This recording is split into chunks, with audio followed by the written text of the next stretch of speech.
One of the incredible things about Rotary is knowing that there are people across the world who you can connect with. For me, that's just given me a sense of power in belonging. So I know that I belong anywhere, and I know that I've got Rotary friends everywhere. Knowing that you've got a global reach of people who are like-minded, that's the wow factor.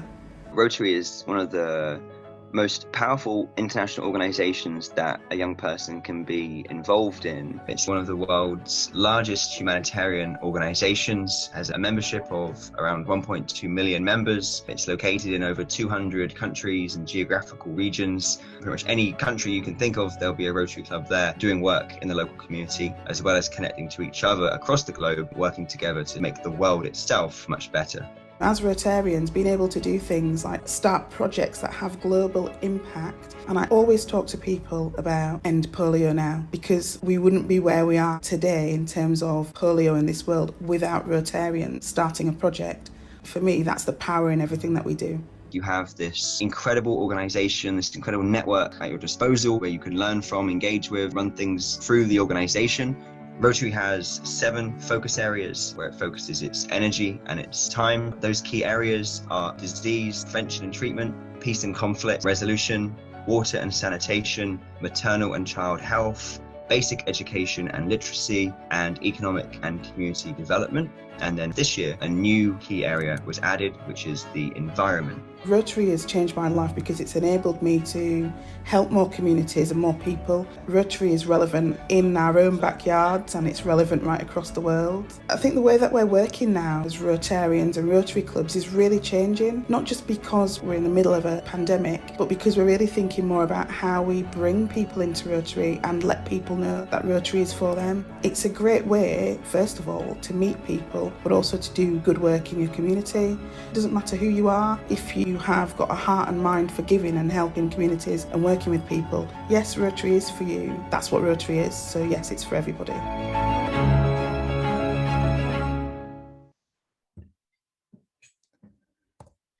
Good evening, everyone, and thank you very much for joining the Rotary Club of Kilsyth this evening.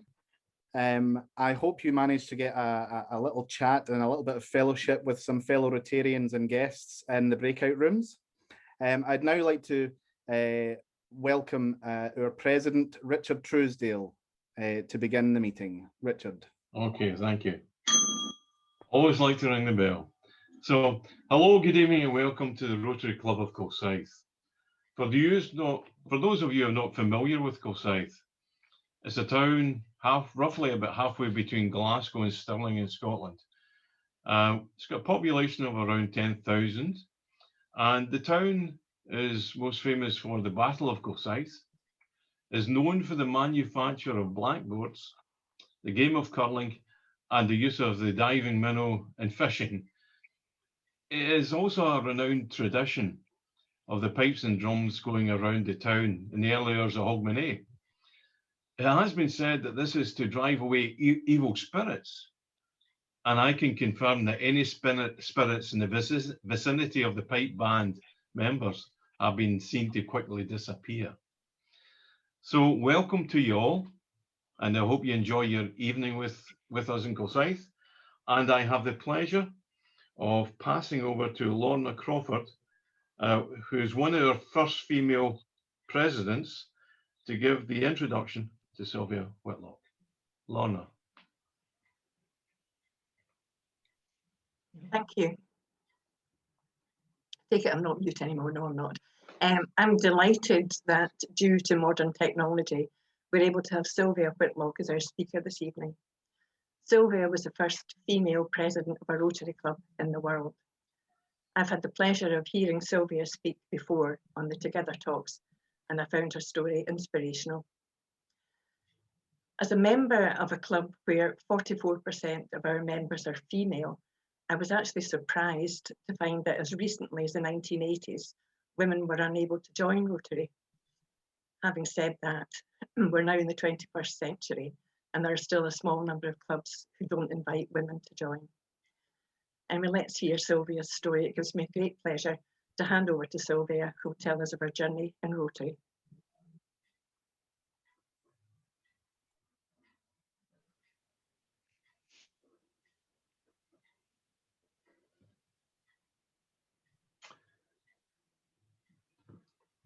David.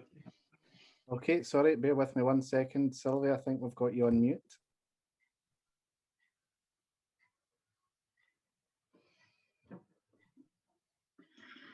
There we go. Over to you, Sylvia. Okay, good evening. It's noon here, but it's evening there. Can you all hear me? Just gonna nod your head. Yep. Okay, so thank you for inviting me to tell the story. Lorna said it was hard to believe that in the 80s there were no women in Rotary. Gee, there are people today who can't believe there was a time when women weren't allowed to be in Rotary. You know. Here we are on the edge of tomorrow, and it used to be the tomorrow that we looked forward to was the end of polio. You know, polio is on the endemic. See, that's a word that really parallels our pandemic, but it's endemic because it's only in 2 places. Pandemic is worldwide. I learned all these things, right?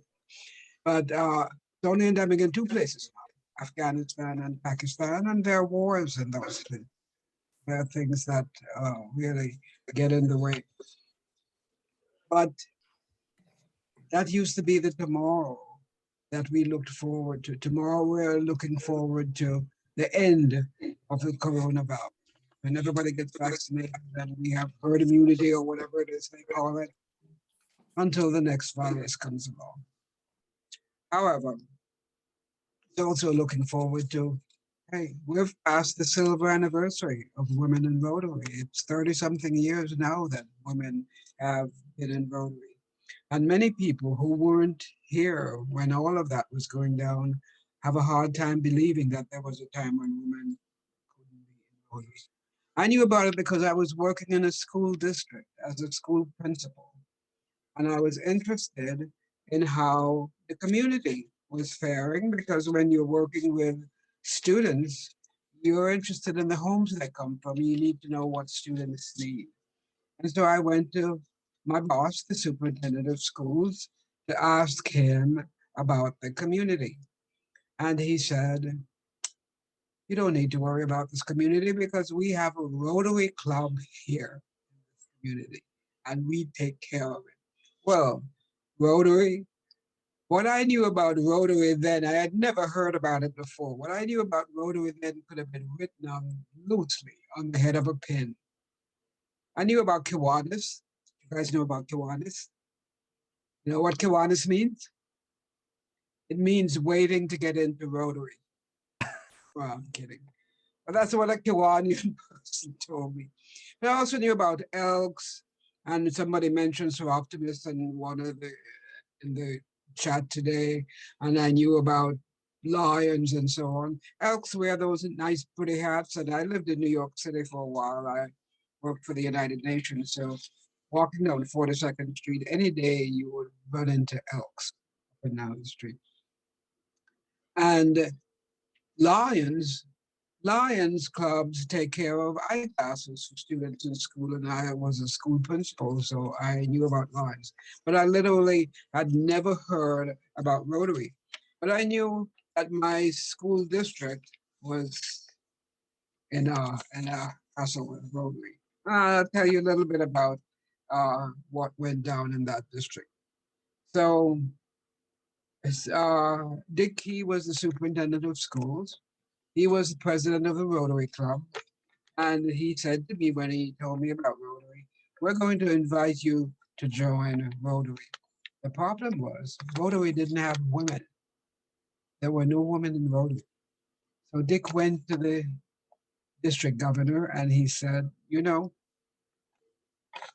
at that time, Rotary members were all managers, CEOs in their business organizations and so on. They were all managed type people. And he went to the district governor and he said, you know, we have principals, we have psychologists, we have journalists who would all make good Rotarians. But you know what? They're women. I'd like to invite them to join Rotary. And the district governor, and by the way, he didn't pass the 4-way test. The district governor said, go ahead and invite them. But when you register them, don't use their whole name, don't use their full names. So S. Whitlock, I mean, could be Stephen Whitlock, you know. M. Elliot could be Michael Elliot, not Marilyn. And so he said, just send in their initials to Rotary. And that didn't pass the four-way test, did it? But Dick said, sounds like a plan to me. I'll do that. So he registered us with our initials, and everything, you know, went swimmingly. We became Rotarians. We did all the things Rotarians do. I mean, we had, you know, Easter's coming up. We had breakfast with the Easter Bunny, or breakfast with Santa Claus, or we made baskets for cancer survivors, and all the other stuff that Rotarians do in their communities. We also planned the 25th anniversary of the Rotary Club of Duarte. This was Duarte, by the way, a little community about, maybe 20 miles east of Pasadena. And Pasadena is where the Rose Parade comes from every year. You guys watch the Rose Parade on TV, except you won't get to see it this year because it was canceled because of the pandemic.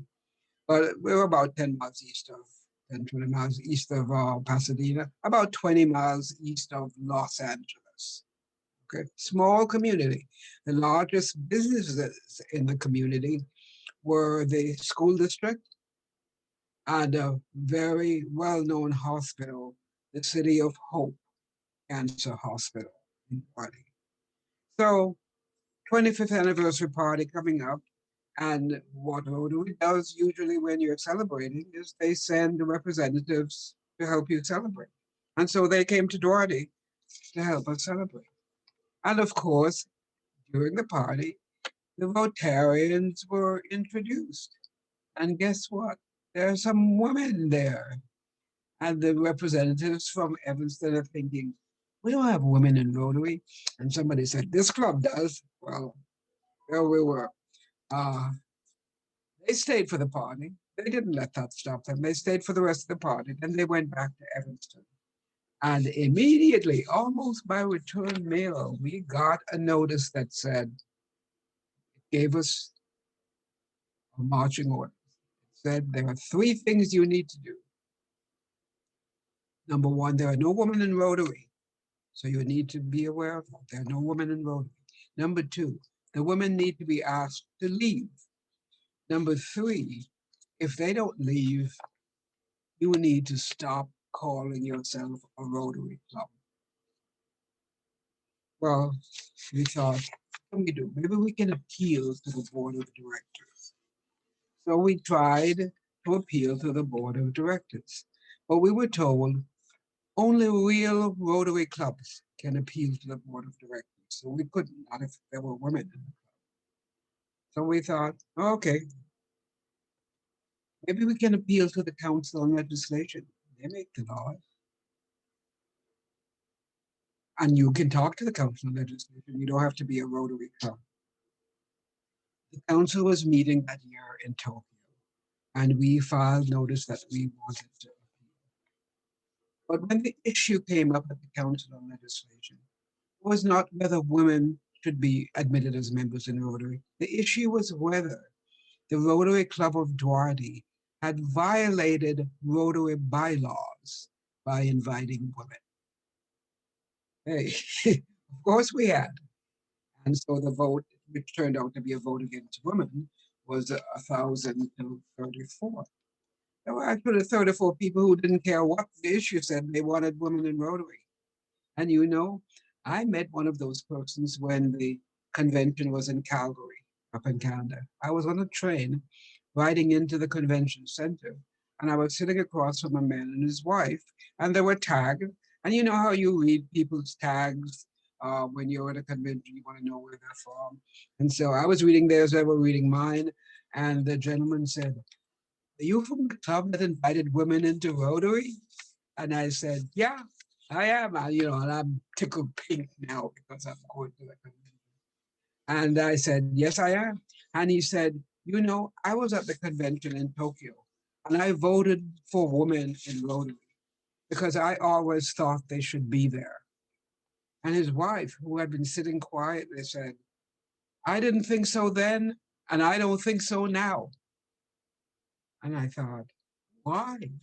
And she said, because we have our husbands going out to meetings at night, Rotary meetings, and we don't want that meeting with women and who knows what. Well, I said, you know what? It's a service club. It's not a social. But it didn't matter. That's how she felt about it. And that's what she said. And you need to know there were a lot of women who objected to women coming in. It's really interesting because for two reasons. Number one, Rotary's creed is service above self. What do the women do for a club? They bring service. They increase the service that club is able to perform. Who said no women? Somebody who felt like women shouldn't be there. That was a very selfish feeling. So service did not trump self. Self trumped service. And you know, I think because I was talking recently to someone who had a 15-year-old girl who was attending Rotary meetings occasionally to visit with her dad. If you had a 15-year-old daughter when this all started, and you thought, no, we don't want women in Rotary. It took 11 years for us to settle this, and I'll tell you about that later. But by the time that was settled, she was 26. Were you concerned about the world that she was going to be part of? What her opportunities would be? Was that a concern? It should have been a concern. Well, the Council on Legislation in Tokyo was not the first time that issue had come up. A club in India had brought it up when the Council on Legislation met in Detroit, but it was quickly squelched. It was not approved, and the club went away. Also, an important thing to remember, even more interesting, is that the first Rotary Constitution did not specify that Rotarians had to be women, had to be men. It just said persons of good character. But that was the time when there were few women in the workaday world, and it kind of just morphed because men were the ones engaging in fellowship and business activities. It just kind of morphed into men of good character instead of persons of good character. Well, if I could ask Paul Harris a question today, it would be, would you have intentionally excluded women from Rotary? I went to the Paul Harris room, the Paul Harris exhibit in Evanston, and there's a larger than life-size image of Paul Harris there. And I asked him, I said, would you have excluded women from Rotary? Well, he didn't say a word, not a single word. But the person who was president of Rotary International at the time was Jack Davis, and he said, the unity of Rotary was jeopardized by the unilateral move of the Duarte Club. I don't believe that. I don't believe that. So they sent a representative to Duarte and asked us to return the charter of the club. We had no choice. We gave up the charter of the club. And Bill Brooks, who is now passed away, Bill Brooks said at the time, because the club was not interested in dissolving, he said at the time, it's okay, we don't have to call ourselves a Rotary Club. We'll call ourselves the ex-Rotary Club of Duarte. I have to show you this. We have the Rotary pin. See it? And we just put an X over it. And we became the ex-Rotary Club of Duarte.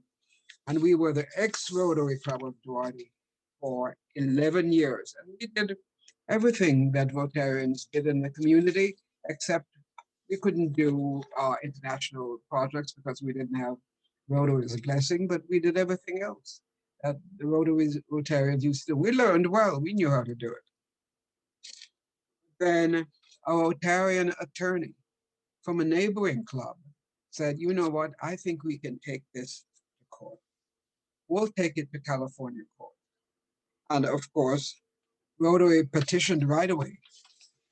that the case be heard in federal court. But the reason for that, they said, not all members of the board of directors are Californians. But the real reason was there had been a precedent in federal court where a New York club had been seeking exclusionary rights to private club membership. And it had gone well for that club. So they wanted to piggyback onto that precedent. But the federal court ruled that the case should be heard in a California court. And so it was first heard in California Superior Court. And the decision was disappointing. That court upheld Rotary's right to expel the club.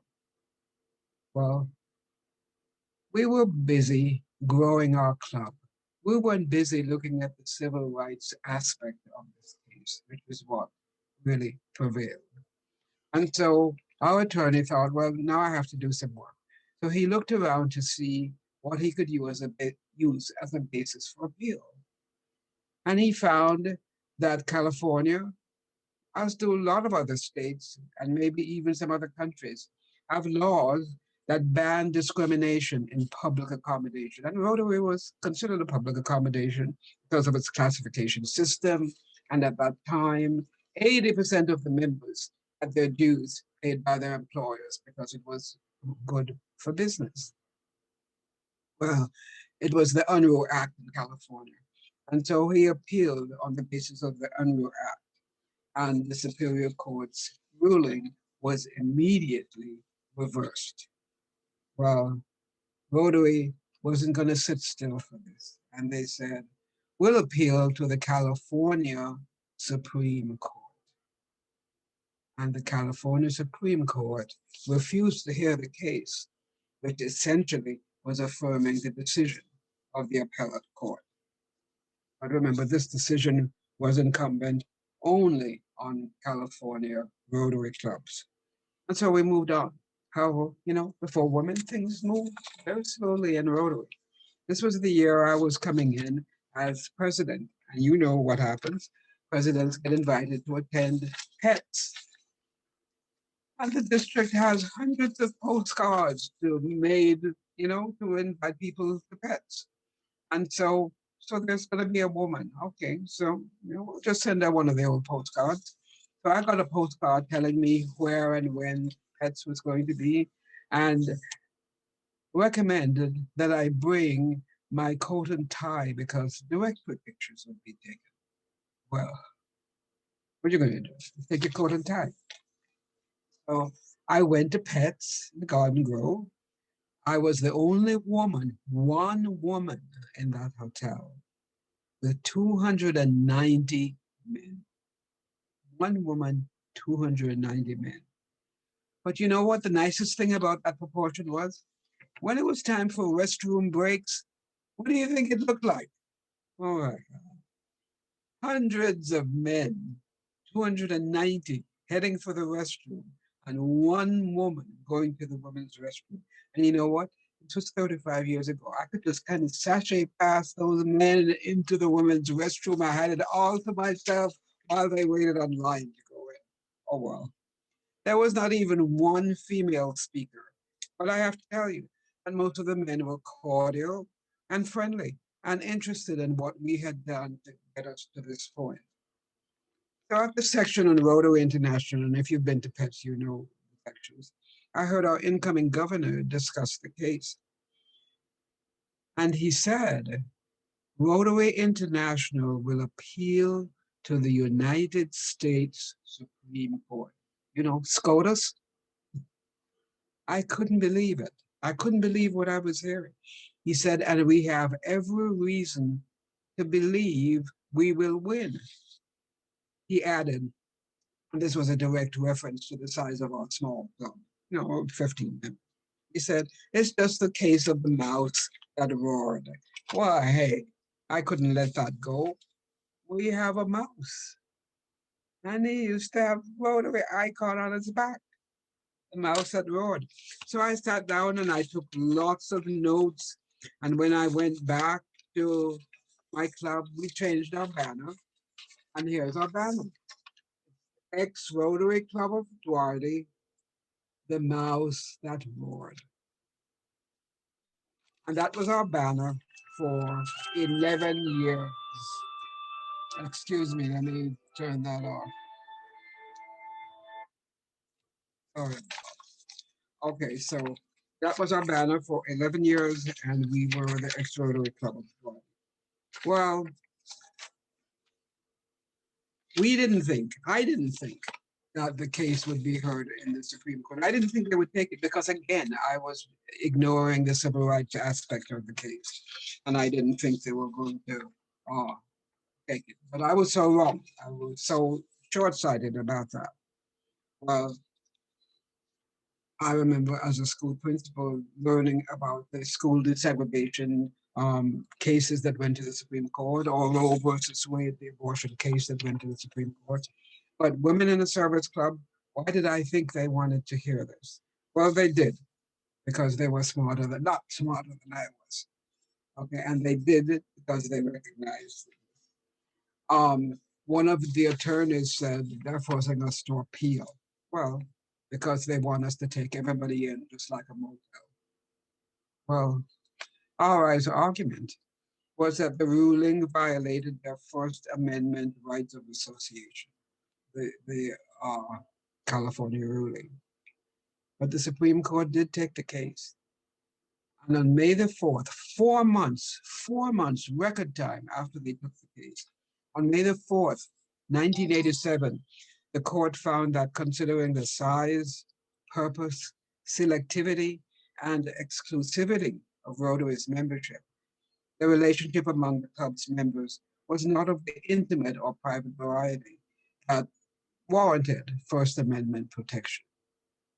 And so, writing for the unanimous court, 7-0. Sandra Day O'Connor didn't vote because her husband was a Rotarian. And some things. But Justice Powell wrote for the unanimous court, and he argued that many of Rotary's activities, including their meetings, are conducted in the presence of strangers. And because women members would not prevent the club from carrying out its purposes, there was no violation of association. Furthermore, he said, and this was the huge paragraph that described it there. Furthermore, he said, even if there were a slight encroachment on the rights of Rotarians to associate, that minimal infringement would be justified, since it serves the state's compelling interest in ending sexual discrimination, gender discrimination. And there it was. The decision was now incumbent on all USA clubs, but not worldwide Rotary. Rotary has a great deal of respect for the Supreme Court of the US. So I was driving to my job as principal of an elementary school when the news came over the airwaves. I was in my car and I'm looking around. I wonder if anybody knows how important that little bit of news is. By the time I got to school, some 20 minutes later, I think all the media in the world, all the television cameras were in front of the school. So were the kids. They were wondering what the heck was going on.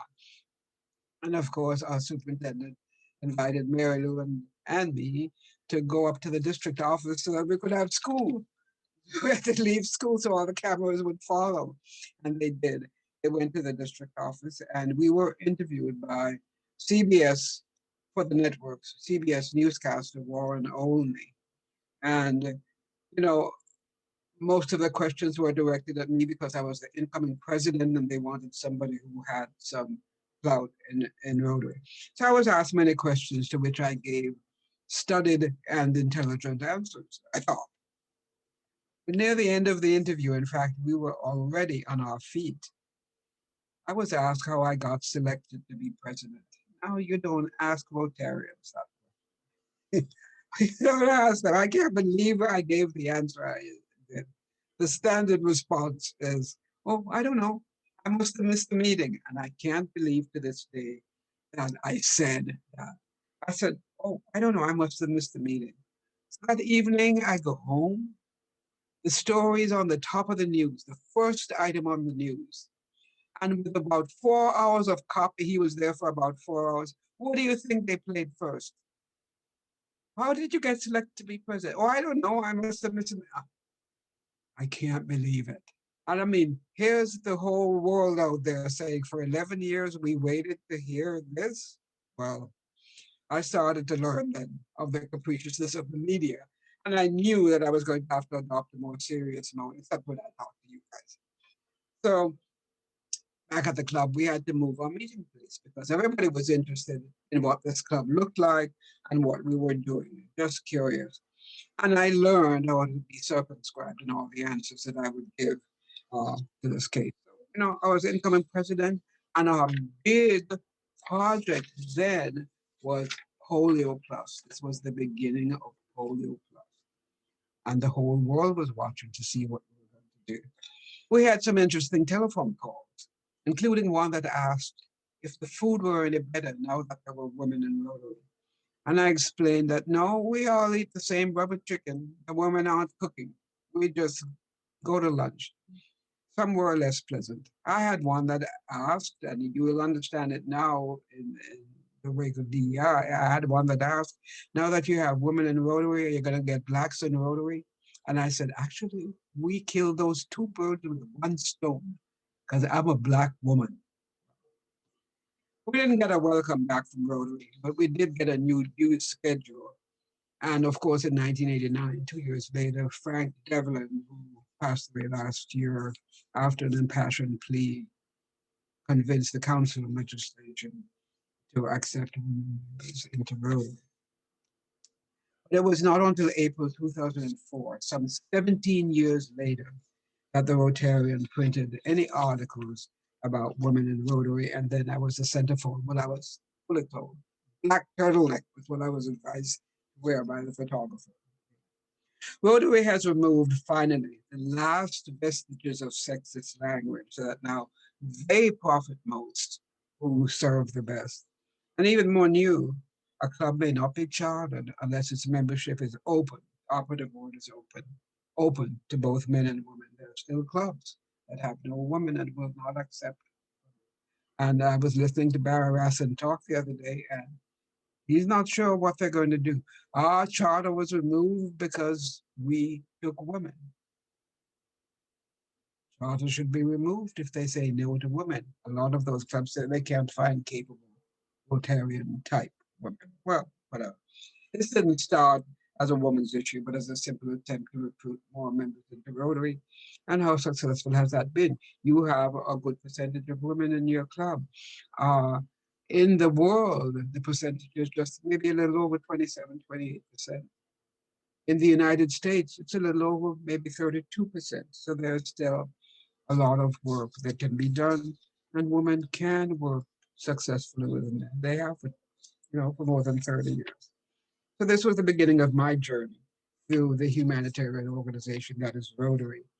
The realization of the opportunity to serve in an ever-shrinking world, the opportunity to meet men and women who can see and articulate a need and its solution, no matter how difficult the way or how meager the resource. Past RI President Matriarchi said, women serve alongside men in every segment of life, in education, in medicine, in warehouses, and in construction. Why not in Rotary? I was in an incredibly fortunate place when all this happened because it has brought such bounty into my life. I've served my district in many positions, including district governor, and I've had the pleasure of talking to many clubs, countless clubs here and overseas, who are all fascinated by this story. And I've made up in many clubs in other countries. In fact, my first makeup internationally, very first one, was in the Rotary Club of Clapham, not too far from where you guys are, London, where Queen Elizabeth and I were toasted on the same glass of champagne. I have made up in the Rotary Club of Aberdeen at a time when they were taking a vote as to whether they were going to have women members, were going to admit women members in Rotary. I've made up in Edinburgh. You had a convention. So I have been in Scotland. I had some friends who live there, so I have spent a lot of time in Scotland. But my club went on to sink water wells in Nigeria, establish AIDS clinic in Jamaica, support orphanage in Mexico, support a lot of NIDS campaigns. And, There's very little that compares with the feeling that through Rotary, you may have saved the life of that child into whose mouth you placed those inoculating drops.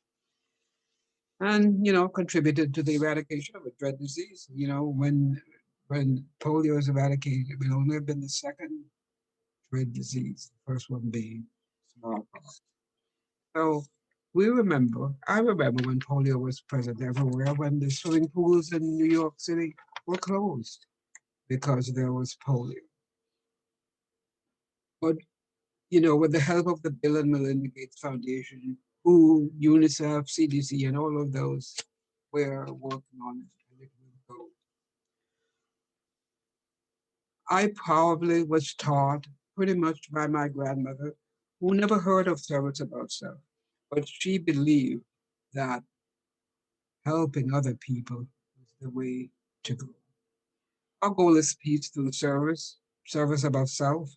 And I believe that until we meet the needs of people for food, clothing, shelter, clean water, healthcare, education, sound environment, and all the basics, there is no place in which they can receive and absorb and respect the concept of peace. My project the year I was district governor was a school in India. I'm supporting a school in Piali near Kolkata. I read a book called Half the Sky, based on the Chinese proverb, women hold up half the sky.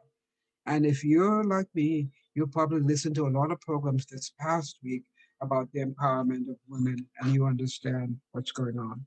Well, Deepa was a doctor's daughter in India and thought she wanted to give back by starting a school for girls because girls didn't go to school. And so she started a school in Piala. We raised $90,000 to build a state-of-the-art school. I encourage you to go to paceuniversal.com and look up that school in Piali and see that school. State-of-the-art school. Bathrooms with flush toilets. We had to teach girls how to use those toilets. Hot and cold running water, computer lab, everything that a school here, a school where you are, a school where I am, would have with 200 students. Many girls who had not, 11 years old, were going to school for the first time. You see, I have learned over the years that my community is not just the town in which I live, the town that supports it, or even the state that governs it. We are citizens of the world. We take care of the world. Every action, however remote or seemingly far removed, has a ripple effect on us and on all others. Listen to the news from around the world and look at the effect that it has on us. To the extent that they are well, we are well. Martin Luther King's reminder to us is to ask ourselves each day what we have done to help someone whom much is given, much is expected. Support the Rotary Foundation. I look at all the money we save now. I am saving now by not paying for lunch every week. And I put that all in a direct donation to the Rotary Foundation because that's where it can be used. We wear Rotary pins as ID pins, as my Rotary pin, But can people seeing those pins know what they mean? And if they know it says Rotary International, do they know what Rotary International is? Well, I used to fly a lot and I will again. I've been vaccinated. And when we get herd immunity, maybe I can fly again, maybe I can even come to Scotland again. But when I fly on airplanes, the best way to get somebody's attention is to drop your pin on the floor. You ever try to pick up anything off the floor on the plane in front of you? Hey, unless you're a contortionist, oh, you can't pick it up. So while you're struggling, if that person in the seat next to you would make a good Rotarian, they might help you. They say, what is it you're trying to get? My Rotary pin. Rotary pin? What's Rotary? So you give them a little blue card, or you give your elevator speech, and they'll help you pick up the pin, and you find out how they can join a Rotary club. You do that. If you don't have an elevator speech, write one tonight when you go home. when you're getting ready for bed, when you take off your pin and put it on your pajamas, and the person who's sleeping with you say, why are you putting that Rotary pin on your pajamas? And you explain how important Rotary is. You tell them something they didn't know about Rotary before. Because you know what? The next morning, when they go to work, standing at the coffee machine or the water cooler, they're going to tell somebody that story about you and your Rotary pin. And that person's going to say, Rotary, what's Rotary? Hey, there you go. All right, so I'm a Rotarian who, with other Rotarians in this ever-shrinking world, will work to make it a happier place, cleaner, more self-sustaining, and more peaceful than it was when I came into it. I will support the fact that Rotary functions on the edge of tomorrow, a tomorrow into which we can just catapult aimlessly or carefully negotiate entry into.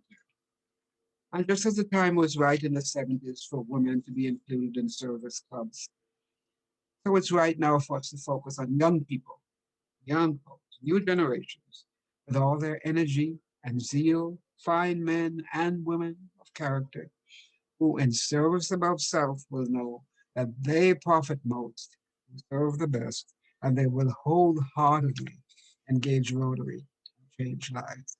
Thank you for listening.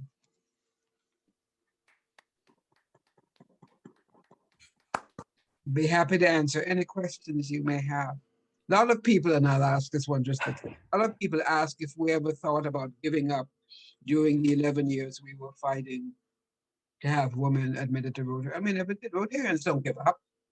We just kept plugging. We acted like we were Rotarians until they made us Rotarians again. Excellent, absolutely fantastic, Sylvia. Thank you very, very much. We will take some questions. I do have a couple of comments that have been made already. My cheeks are so sore, smiling and laughing throughout. Thank you very much. So I do have it's not a question, Sylvia, it's just a comment. Another super fan of yours, Gabriela Aguado, who I believe is from the Rotary Club of Portobello, and another club as well. I did have a note of it. I've just totally lost it. Apologies, sorry, I've lost the other name. I don't think she's here with us, but she wanted to pass on thanks to you for opening the doors of for many women. She was in fact the first female president of her club in the year 2005, and her club was born in Scotland in 1981. That's the Portobello Club. So she wanted to pass on her thanks to you, even though I don't think she managed to get on to the meeting this evening. You know, I need to say this. The thanks really should go to Big Key. That's the superintendent who invited women to join. I happened to be lucky enough to be the woman who was coming in as president, and so I got all of the attention. And I tried to be a good example for people who were looking by behaving with integrity, you know, with interest in Rotary and being involved. And I have talked for years and years and years about this now. So that's what I've tried to do to inspire people. But the man who invited women, Big Key, is the one who should get. And you mentioned Richard Key in your book as well, which I think is a good tribute to him for opening that invite to yourself. We do have another question that was sent in advance. If anyone does have any questions, feel free to use the raise hand button, or possibly just even raise your hand, and some of my fellow Rotarians will identify you.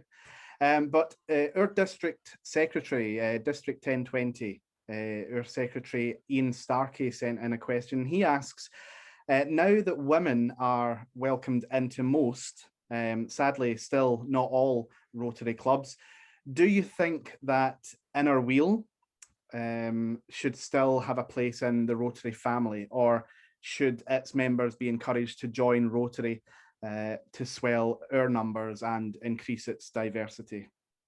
Well, you know, I know about Inner Wheel, and I am not in favor of putting down anything in favor of women joining Rotary, but I think that women can find themselves probably more fulfilled in what they're doing if they become part of a group that's more diverse than an Inner Wheel, for example. For example, I was in a club in India, and they had women Rotarians, not women who supported the Rotary Club, and they had invited them to join Rotary, and they didn't. Rotarians, they didn't want to join because there was a cultural divide there, you know, a little cultural divide.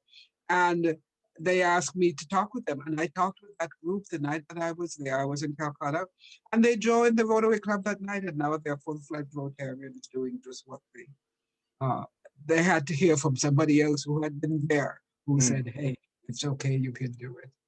Absolutely. So, you know. Excellent.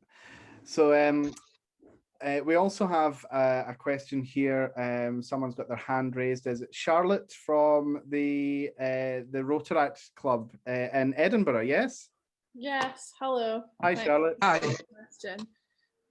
Sylvia, I'm going to echo the sentiments of what was said before and say thank you for paving the way for other women to be able to join Rotary and Rotaract.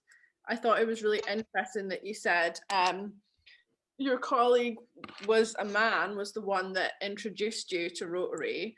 And my question was, what else do you think needs to be done within Rotary to encourage further diversity and to encourage more women to join? As we say, we've made a lot of strides, but things still aren't totally equal just yet. Well, of course, he had done two things with one knock. I mean, I was a Black woman, and I was a woman. I was Black, and I was a woman. So he had knocked off those two. But he was a school superintendent, and the district was a diverse district. We had Mexican American, Black kids, Asian kids, and everybody in the district, and we learned how to be like that. Now, in our Rotary Club, we had Black Rotarians, we had white Rotarians, we had yellow Rotarians, we had red Rotarians, we had American Indian Rotarians, we had Asian Rotarians. So Dick didn't see the difference. He was a school superintendent. He had learned all of that. And so that's what. That answers your question. Excellent. Yeah, and he passed away. Dick died, unfortunately, maybe about right after the Supreme Court ruled on it, and he passed away. And so I should probably mention that I was asked to write a book about it, and there is a book. Yeah, it's called "Women Also Serve," not "Women Also Serve." Women also serve. They serve. And if you're interested, you just write to me. What else do you think needs to be done now to move further forward? What should I think? What else do you believe that we need to do to move further forward to encourage more women and more diversity within Rotary and Rotaract? You know, women, you know, we talk a lot about DEI, diversity, equity, and inclusion. The big part of that for me is inclusion. When we include the women who are here in what we're doing, so that they're just not taking a seat, but they're involved, engaged, that's when we're going to see it moving. Excellent. I think Lizette Bingham, did you have a question there, Lizette? I do. Well, it's a comment on what's been said. I do find it quite interesting. I think part of the problem is women. And I think we have to target women to make them wish to be members of Rotary. 4 years ago on a cruise, I was at a Rotary meeting, and a lady whose husband was in Rotary and she was in the Inner Wheel, and she said to me, "How can you be in Rotary? You're a woman." And I explained that we were able to do that, and she said to me, "That is totally wrong. You have no right as a woman to be in Rotary because it's for men and you distract men." So that's only 4 years ago. intelligent women, and I found it more amusing than anything else. It was just so comment, but it was said directly to my face. So I see women as the problem. I can't see men seriously feeling that it's okay to think that they can be distracted by women. Exactly. It's quite insulting as a woman. Oh, come on. Yeah. Come on. Well, you know, a lot of the talks this week were about empowering women, and we need to pay attention to that. Women need to feel as if they're more than just pretty things, decorations in a room. And that's what we're doing in Rotary. Yes. And we're going to, when Jennifer Jones becomes president of Rotary, we will know that that's the ultimate position. And a woman can attain that. And she's attaining it not because she's a woman, but because she is so capable. Definitely. Absolutely. Thank you, listen. I can't see any other hands up. I was going to ask a wee question there, if possible. Yeah, of course, Don McKenzie. Just to pass on what I thought was quite an interesting comment from one of our recently joined lady members. And it wasn't something I'd thought about myself. And her comment was that we should make more of the fact that Rotary is in fact a safe place for women, whereas there are many other types of club and society which are not. And I thought, well, we're making some progress if that's a perception from a new member. I thought that was quite interesting. Yeah. Excellent. The more we do, the more we will. Yeah. Very true. Very true. Well, I think that's everybody with their questions. So I don't think there's any more. So David, if you don't mind, I would like to ask you to propose a vote of thanks to Sylvia, please. Absolutely, President Richard. Thank you very much, and thank you very much, Sylvia, for coming here and talking to our little club in Kilsyth in Scotland. It has been our absolute pleasure to have you here. Missing your lunch to come and attend our club so that you can share your story with us. I am absolutely over the moon with that story of dropping your Rotary pin in an aeroplane. I've actually written that down because when we can and when it's safe to do so, and I hope that I can bring my book, Women Also Serve. There you go. And hopefully I will meet you in Houston, Texas. And I will sign it. And we can get an autograph for this copy here. I'll certainly be dropping my pen. I'll be dropping it all over the place. I am so happy to be in Scotland again, because I had really good times here. And it's our pleasure to have you here, even though it's virtually, and hopefully at one point we may be able to get you over here as well. You spoke about energy and Rotary and energy and service, and you still show that from 1982, 1987, and even now you still have the energy, the inspiration, and the get up and go, which I love to see. It's almost it's contagious. I don't know if that's the right word to use in these times right now, but it does, and it's great to absorb that positivity from Rotarians like yourself. Well, I have to work on it. You know, I'm 86 years old. Well, congratulations to your many years of service. So without further ado, I'd like to ask my fellow Rotarians in our club in Kilsyth and Rotarians across our district, and of the many guests and Rotarians from around the world that are joining us this evening, to please thank you in the usual way. Thank you. Thank you. Thank you all.